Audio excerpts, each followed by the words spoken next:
अस्मद्गुरुभ्यो नमः। अस्मद्परम गुरुभ्यो नमः।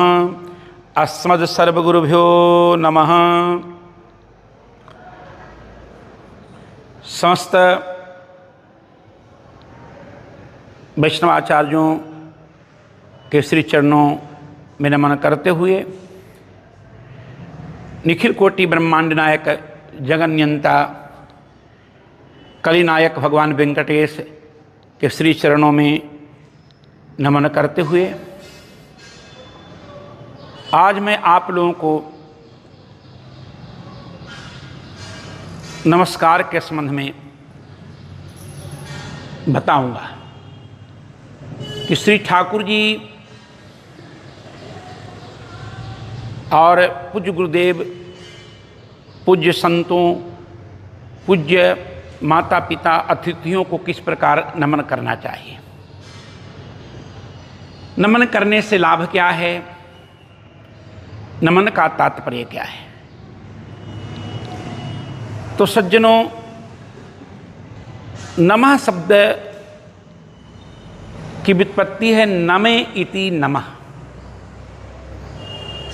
एक बार और सुन लीजिए, नमे इति नमः।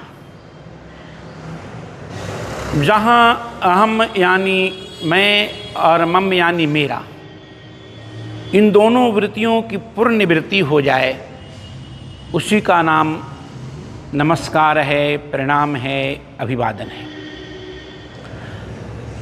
आप कहेंगे नमस्कार करने से लाभ क्या है? तो शास्त्र कहता है तापत्रय विनाशाय श्री कृष्णाय वयं नुमः। नमस्कार करने से तापत्रय की निवृत्ति हो जाती है। प्रणामो दुख समनस्तम नमामि हरिम परम। सभी प्रकार के पापजन्य जो दुख हैं उसकी पूर्ण निवृत्ति हो जाती है। शास्त्रों में प्रणाम के 3 विधियों का वर्णन किया गया है, जो पुरुषों और नारियों के लिए अलग अलग है।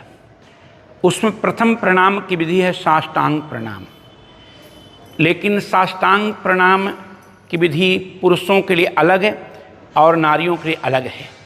साष्टांग प्रणाम का मतलब होता है 8 अंगों के साथ प्रणाम करना। देखिए, ये वैष्णव आय वैष्णवी अभी श्री ठाकुर जी के श्री चरणों में साष्टांग प्रणाम कर रहे हैं। इसका नियम है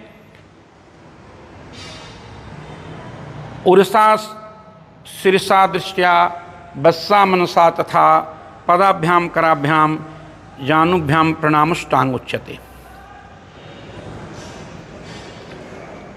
दूसरा नियम है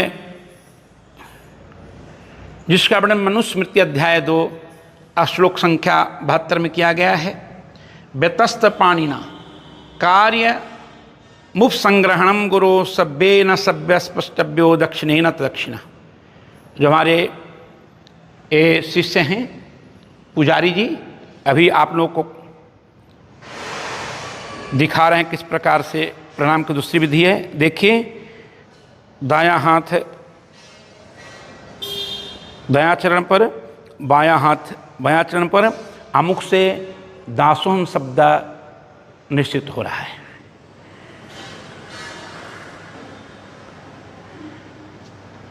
लेकिन इसमें एक विशेष बात का ध्यान रखना है कि कभी भी भगवान के श्री विग्रह के सन्मुख किसी भी महापुरुष, आचार्य, गुरु, माता पिता और अतिथियों को प्रणाम नहीं करना चाहिए। अग्र पृष्ठे वाम भागे मुखे गर्भ मंदिरे पूजा होम नमस्कार न कुर्यात के सवालय। इसका विशेष ध्यान रखना चाहिए। अग्र पृष्ठे, ये भगवान का जो गर्भगृह है, इसके आगे से, गर्भगृह के पीछे से, भगवान के श्री विग्रह के बाएं से, सन्मुख, सन्मुख यानी सीधे सीधे होकर गर्भगृह में पूजा, हवन और नमस्कार वर्जित है। अब आप कहेंगे कि वाम भाग से वर्जित है, तो फिर प्रणाम किस भाग से करें? तो दक्षिण भाग से प्रणाम करें। दक्षिण भाग से प्रणाम क्यों करें?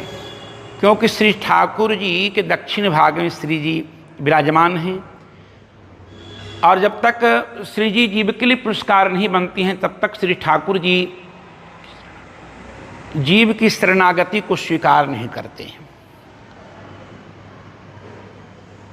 इससे दक्षिण भाग से जब जीव भगवान की शरणागति करता है, श्री जी पुरस्कार बनते हुए जीव को उठाकर श्री ठाकुर जी के चरणों में लगा देती हैं, तब ठाकुर जी उस जीव को स्वीकार कर लेते हैं और जीव का कल्याण कर देते हैं।